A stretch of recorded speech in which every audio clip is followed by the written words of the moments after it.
Hello, magandang hapon po ay magandang tanghali po sa inyo lahat. So ayan, magsimula naman ako ngayon magluluto. So ayan. So gagayatin ko na yung Baguio Pitsay. So ipanglagay ng linagang karning baboy. Yung binili ko pala kahapon kasi kahapon na malingki ako mga lodi. So ayan, hatiin ko na yan. Pahaba lang pala yung pag-slice ko dyan. So ayan mga lodi.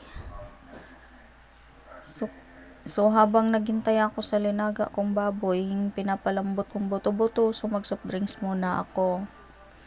Naalala ko pala noon, nung bago pa ako dito sa Manila, wala talaga akong alam sa pagluluto.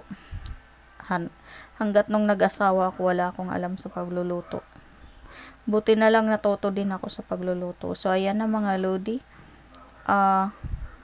Malapit na malambot yung ating linaga. So ayan na. Linagyan ko pala yan ng gabi. Kasi mas masarap pag may gabi.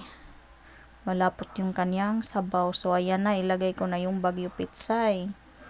So ano pang hinihintay nyo? So kainan na. Masarap ang ating ulam ngayon, tanghalian. So ayan na. Wow. So hanggang dito na lang ang ating video. So maraming salamat sa walang sawang suporta. God bless all. So tara na, kain na. Bye!